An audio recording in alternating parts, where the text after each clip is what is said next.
So let me start with an issue that is causing a lot of division in this country, immigration. Vice President Biden, as a presidential candidate in 2008, you supported the border wall, saying, unlike most Democrats, I voted for 700 miles of fence. This is what you said. Then you served as vice president in an administration. The border wall was a Democratic position in the 90s. The most ever in U.S. history. Did you do anything to prevent those deportations? I mean, you've been asked this question before and refused to answer, so let me try it once again. Are you prepared to say tonight that you and President Obama made a mistake about deportations? Why should Latinos trust you? What Latinos should look at is comparing this president to the president we have is outrageous, number one. We didn't lock people up in cages. We didn't separate families. We didn't do all of those things, number one. Number two, by the time this is the president who came along with the DACA program. No one had ever done that before. This is the president who sent a legislation to the desk saying he wants to find a pathway for the 11 million undocumented in the United States of America. This is the president. Is he talking about Obama again? Deal. So I'm proud to have served with him. What I would do as president is several more things, because things have changed. I would, in fact, make sure that we immediately surge to the border. All those people are seeking asylum. They deserve to be heard. That's who we are. We're a nation that says if you want to flee and you're fleeing oppression, you should come. I would change the order that the president just changed, saying women who were being beaten and abused could no longer claim that as a reason for asylum. And by the way, retrospectively, you know, the 25th anniversary of the Violence Against Women Act is up. The Republican Congress has not reauthorized it. Let's put pressure on them to pass the Violence Against Women Act now. But then we'll go back. You didn't answer the question. Well, the question is, did you make a mistake with those deportations? The president did the best thing that was able to be done at the time. How about you? I'm the vice president of the United States. Secretary Castro, would you want to respond to Vice President Biden? You know, and let me put this in context, because your party controlled the White House and Congress in 2009 and didn't pass immigration reform. And this broke a promise made by President Barack Obama to Latinos.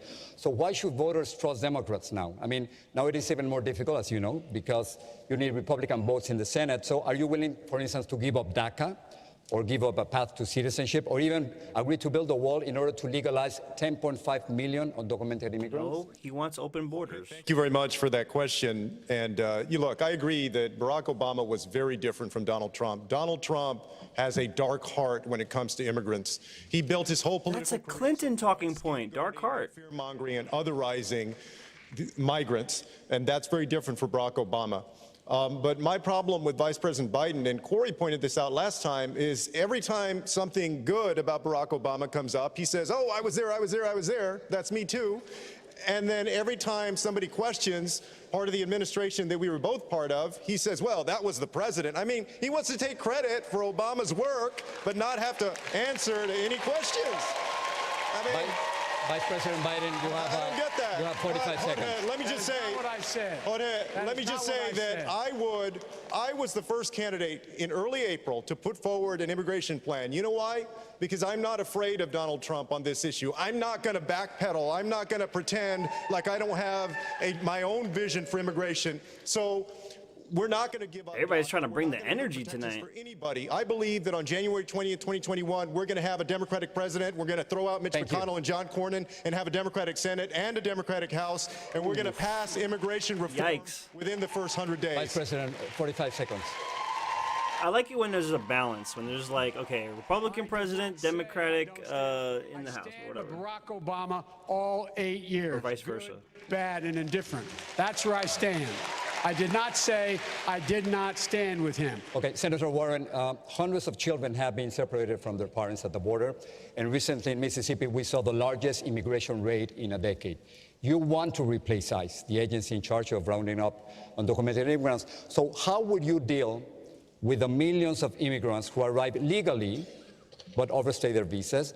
And how would you stop hundreds of thousands of Central Americans who want to migrate to the U.S.? Well, I start with a statement of principles, and that is, in this country, immigration does not make us weaker. Immigration makes us stronger. I want to see us expand legal immigration and create a pathway to citizenship for our dreamers, but also for their grandparents and for their cousins, for people who overstayed student visas, and for people who came here to work in the fields. I want to have a system that is a path to citizenship Without social welfare. and achievable. Down at the border, we've got to rework this entirely. A system right now that cannot tell the difference in the threat posed by a terrorist, a criminal, and a 12-year-old girl is not a system that is keeping us safer, and it is not serving our values. Mr. Yang. I want to add one more part on this because I think we have to look at all the pieces. Why do we have a crisis at the border? In no small part because we have withdrawn help from people in Central America who are suffering. We need to restore that help.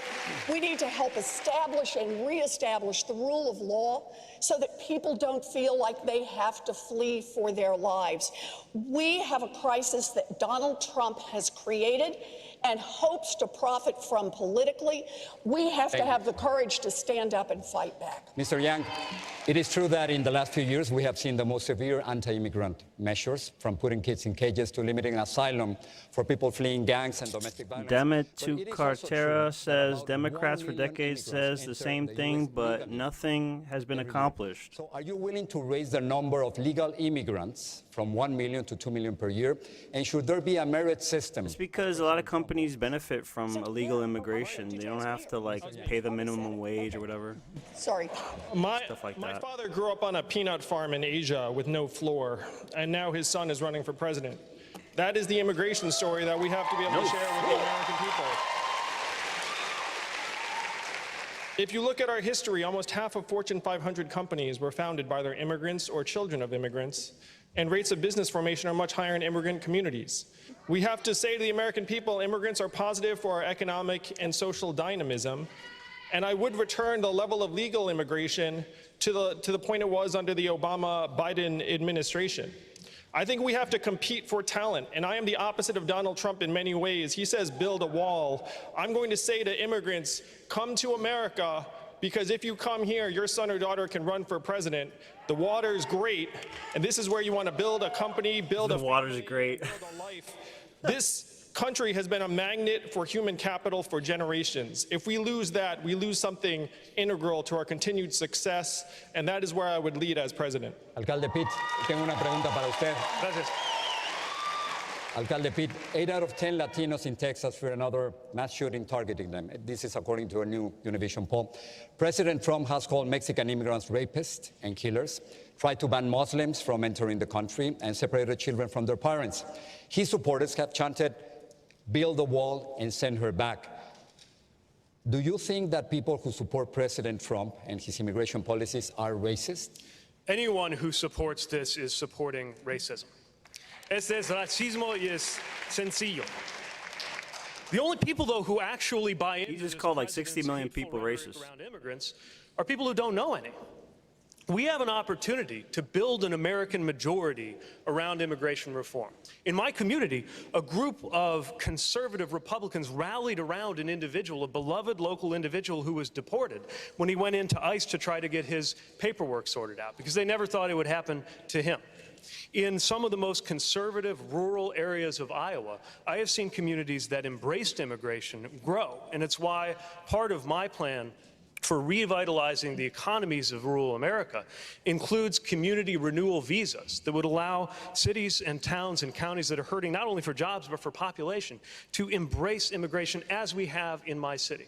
You know, the only reason that South Bend is growing right now, after years of shrinking, is immigration. It's one of the reasons we acted, not waiting for Washington, to create city-issued. Yeah, a lot of people are leaving the middle of America and going to the big cities, which are overcrowding the cities. We have an opportunity to actually get something done, but we cannot allow this to continue to be the same debate with the same arguments and the same clever lines, often among the same people, since the last real reform happened in the 1980s. We have to actually engage engage the American majority around the opportunities for not just growth in small communities, but our values, values of welcome, values of faith that all argue for us to manage this humanely and in a way that marries our values with our laws. Congresista Beto O'Rourke, una pregunta para usted.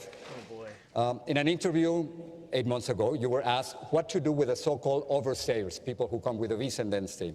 And you said, I don't know. Do you have an answer now? I do, and if you read the rest of that article in the Washington Post, I talked about harmonizing our entry-exit system with Mexico in the same way that we do with Canada. I think that could help us to keep a handle on visa overstays, but I think the larger question that we're trying to get at is how do we rewrite this country's immigration laws in our own image, in the image of Houston, Texas, the most diverse city in the United States of America, in the image of El Paso, Texas, one of the safest cities in the United States of America. Safe, not despite the fact that we are a city. I feel like they're giving the candidates a little bit more time to talk in this one. Is it that just me, Si or? queremos asegurar nuestras comunidades y nuestro país, necesitamos tratar cada persona con respeto y dignidad. I will lead an effort to make sure They're gonna get roasted on social media with all this in that we Spanish never speaking. cage another child, make sure that there is accountability and justice for the 7 lives lost under our care and our custody, but also face the fact that Democrats and Republicans alike voted to build a wall that has produced thousands of deaths of people trying to cross to join family or to work a job, that we have been part of deporting people, hundreds of thousands just in the Obama administration alone, who posed no threat to this country, breaking up their families. Democrats have to get off the back foot. We have to lead on this issue because we know it is right. Legalize America. Begin with those more than 1 million dreamers. Make them U.S. citizens right now in their true home country. Gracias. And extend that to their parents, their sisters, and their brothers, and ensure that we have a legal, safe, orderly system to come to this country and add to our greatness here. Thank you, George. Jorge, thank you. We're going to take a quick break. When we come back, national The security courts are foreign just policy, jammed the with impact on people American jobs and US applying for troops. citizenship and you know, right now with illegal immigrants, you know, what's happening is, you know, they're being held in detention centers, but then they're also getting released and then, you know, released and, you know, basically put on buses to go like throughout the country, like the middle of the country, and we're paying for all that shit. Dot Nothing says they got more time this debate. That's true. Dame tu cartera. Oh, I just realized what that says. Give me your purse. Dame tu cartera. Beto, go home, please. Nobody support your ideas. Man, I really wish Tulsi was in this debate. It's really a crime that you got characters like Julian and Klobuchar, but you don't have Tulsi. She's setting the internet on fire over here. And you got Sleepy Joe, barely alive. Kiki says the watered flit is great. Oh, no, that's bad. I should not even laugh at that. Damn, that is savage. Bradley Piero says it's a catfight for who can fall further left. Yup, they're alienating 80% of voters by wanting to give benefits to illegals. And Beto turns 100% of voters away with his Spanish speaking and hand flailing. Yeah, in the pre-show, I was airing the interview with Dave Rubin and Tulsi Gabbard, and Tulsi was saying how she met some lady from Central America at a campaign rally stop, and the lady was saying, like, please don't resort to identity politics. When they're speaking in Spanish in the debates, it's like pandering or like patronizing you know, Spanish speaking people. It's like, dude, just, you know, we know English too, motherfucker. Just speak English, bro. Like, why you gonna waste time speaking your broken ass Spanish, man? Come on now. Dame tu cartera says Beto is good for a car salesman. Nah, I would not buy a car from Beto. Bradley says used cars. Well, you know, again, I like that they're going deeper into these topics, you know. They're spending like a good, you know, 10, 20 minutes on one topic and letting people speak for like a minute or two. It's definitely better than the damn CNN debates where they're like, in one word, please explain why you should be president. One word? Supercalifragilisticexpialidocious. Vote for me. What? It's so stupid. And Rachel Maddow and that other guy really annoyed the hell out of me. Thank you, ABC. It's kind of annoying with the doubling down on the Spanish speaking, but whatever.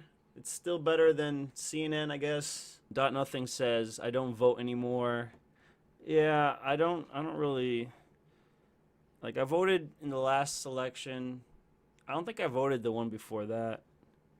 Dame Tu Cartera says, wait, Bradley first said, I'm Jewish. I want to hear them speak Hebrew. Yeah. Why not speak in every single language so that each candidate gets one sentence and then it's translated in all 200 different languages? Dame Tu Cartera says, can't wait for Kamala laughing, going to record it and use to scare the kids on Halloween.